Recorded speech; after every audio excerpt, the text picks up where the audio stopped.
काल सिंह ने मृग चेतन को घेरा भवन में, नहीं बचावन हारा कोई यूं समझो मन में। मंत्र तंत्र सेना धन संपत्ति राजपाट छूटे, वश नहीं चलता काल लुटेरा काए नगरी लूटे। चक्र रत्न हलधर सा भाई काम नहीं आया, एक तीर के लगत किशन की विनश गई काया। देव धर्म गुरु शरण जगत में और नहीं कोई, देव धर्म गुरु शरण जगत में और नहीं कोई। भ्रम से फिरे भटकता चेतन यूं ही उम्र खोई। 12 भावना बड़ी की आचरण भावना पढ़कर हम मास्टर की के उन शब्दों का अध्ययन कर रहे थे जिनके की 5-5 भेद हैं। आज हम जिस शब्द का अध्ययन करेंगे वो है कल्याणक। कल्याणक के 5 भेद हैं: गर्भ, जन्म, तप, ज्ञान और निर्वाण कल्याणक। एक एक करके हम इनकी चर्चा करते हैं। कल्याणक जैन आगम में प्रत्येक तीर्थंकर के जीवन काल में 5 प्रसिद्ध घटना स्थलों का उल्लेख मिलता है। उन्हें पंच कल्याणक के नाम से कहा जाता है क्योंकि वे अवसर जगत के लिए अत्यंत कल्याणकारी व मंगलकारी होते हैं। जो जन्म से ही तीर्थंकर प्रकृति लेकर उत्पन्न होते हैं उनके 5 कल्याणक होते हैं। पहला कल्याणक है गर्भ कल्याणक। भगवान के गर्भ में आने से 6 मास पूर्व से लेकर जन्म पर्यंत 15 मास तक उनके जन्म स्थान में कुबेर द्वारा प्रतिदिन 3 बार करोड़ रत्नों की वर्षा होती रहती है।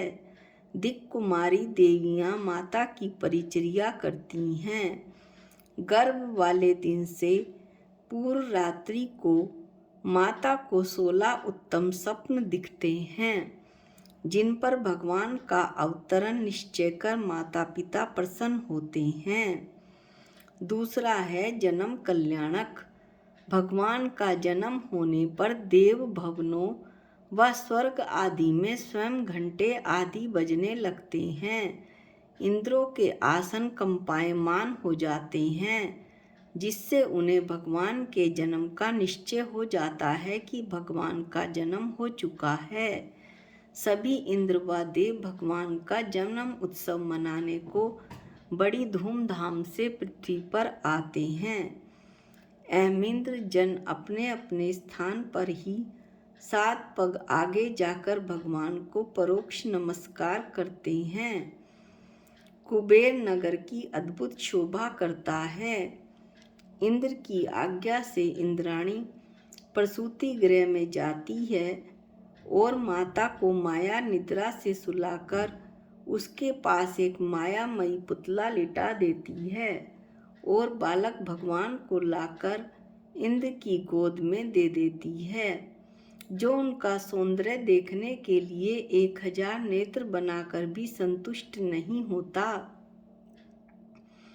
ऐरावत हाथी पर भगवान को लेकर इंद्र सुमेरु पर्वत की ओर चलता है। वहां पहुंचकर पांडुक शिला पर भगवान का क्षीर सागर से देवों द्वारा लाए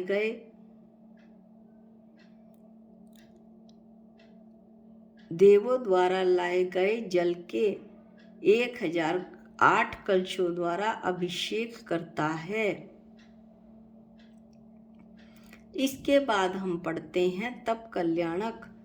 कुछ काल तक राज्य विभूति का भोग कर लेने के पश्चात किसी एक दिन कोई कारण पाकर भगवान को वैराग्य उत्पन्न हो जाता है। उस समय ब्रह्मा स्वर्ग से लोकांतिक देव भी आकर उनको वैराग्यवर्धक उपदेश देते हैं। इंद्र उनका अभिषेक करके उन्हें वस्त्र आभूषण से अलंकृत करते हैं। कुबेर द्वारा निर्मित पालकी में भगवान स्वयं बैठ जाते हैं। इस पालकी को पहले तो मनुष्य कंधों पर लेकर कुछ दूर पृथ्वी पर चलते हैं और देव लोग लेकर जो देवता लोग हैं वो आकाश मार्ग से चलते हैं।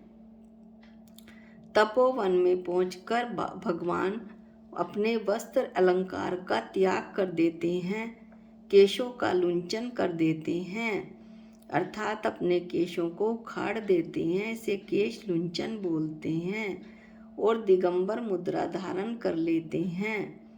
अन्य भी अनेक राजा उनके साथ दीक्षा ग्रहण करते हैं। इंद्र उन केशों को एक मणि में पिटारे में रख देता है और क्षीर सागर में उनका क्षेपण कर देता है। दीक्षा स्थान, तीर्थ स्थान दीक्षा धारण क्षेपण कर देता है। इसके बाद जो दीक्षा स्थान है वो तीर्थ स्थान बन जाता है। जहाँ पर भगवान ने दीक्षा ली वो स्थान तीर्थ स्थान बन जाता है। भगवान बेला तेला आदि के नियम पूर्वक ओम नमः सिद्धेभ्य कहकर स्वयं दीक्षा ले लेते हैं, क्योंकि वे तो स्वयं जगत गुरु हैं, परम गुरु हैं। उन्हें किसी गुरु से दीक्षा लेने की आवश्यकता नहीं। नियम पूरा होने पर आहार के प्रयोजनार्थ वो नगर में जाते हैं और यथाविधि आहार ग्रहण करते हैं। चौथा है ज्ञान कल्याणक। यथाक्रम ध्यान की श्रेणियों पर आरूढ़ होते हुए भगवान 4 घातीय कर्मों का नाश हो जाने पर भगवान को केवल ज्ञान आदि अनंत चतुष्टय लक्ष्मी प्राप्त हो जाती है। अनंत दर्शन, अनंत ज्ञान, अनंत सुख, अनंत वीर्य। तब पुष्प वृष्टि, दुंदुभि शब्द, अशोक वृक्ष, चमर, भामंडल, छत्रतय, स्वर्ण सिंहासन और दिव्य ध्वनि, ये 8 प्रतिहारे प्रकट होते हैं। इंद्र की आज्ञा से कुबेर संवत्सरण की रचना करते हैं, जिसकी विचित्र रचना से जगत चकित हो जाता है। 12 सभाओं में यथास्थान देव, मनुष्य, त्रियंच, मुनि, आरिका, श्रावक, श्राविका आदि सभी बैठकर भगवान के उपदेश अमृत का पान करते हैं और अपने जीवन को सफल करते हैं। भगवान का विहार बड़ी धूमधाम से होता है। याचकों को किमिच्छिक दान दिया जाता है। किमिच्छिक दान माने जो दान याचक मांगते हैं वही दान उन्हें दिया जाता है। भगवान के चरणों के नीचे देवता लोग सहस्त्र दल स्वर्ण कमलों की रचना करते चलते हैं, परंतु भगवान इनको ना स्पर्श करके आकाश में ही चलते हैं, अधर में ही चलते हैं। इन स्वर्ण कमलों के ऊपर उनके पैर रहते हैं आकाश में। आगे आगे धर्म चक्र चलता है, बाजे नगाड़े बजते हैं। पृथ्वी से अकाल व्याधि सब न खत्म हो जाती है, पृथ्वी आदि व्याधि से रहित हो जाती है। इंद्र राजाओं के साथ आगे आगे जय जयगान करते हुए चलते हैं। मार्ग में सुंदर क्रीड़ा स्थल बनाए जाते हैं। मार्ग अष्ट मंगल द्रव्यों से शोभित रहता है। भामंडल, छत्र, चमर स्वत साथ साथ चलते हैं। ऋषि गण भी पीछे पीछे चलते हैं और इंद्र प्रतिहार बनता है। अनेक निधियां साथ साथ चलती हैं। विरोधी जीव अपने विरोध को भुला देते हैं। अंधे बहरों को भी दिखने सुनने लग जाता है।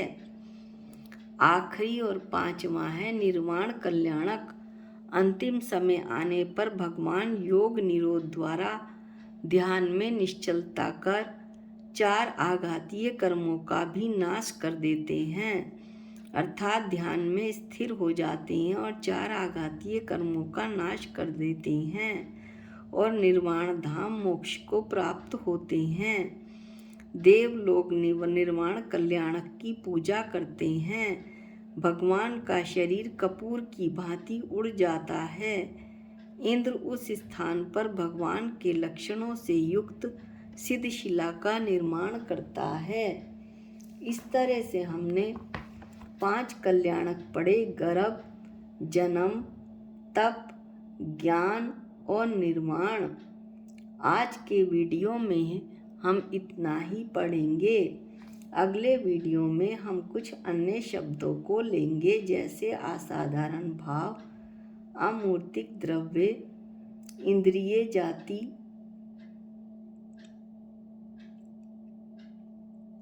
देव और चारित्र संयम इत्यादि। इसी तरह से और भी कुछ अन्य शब्दों का वर्णन हम अगले वीडियो में करेंगे। आज के वीडियो में इतना ही। निज निधि निज में बताई, ये अनंत उपकार है। इसके लिए जिन वाणी माँ को वंदना अनंत बार है, वंदना अनंत बार है। सबको जय जिनेंद्र।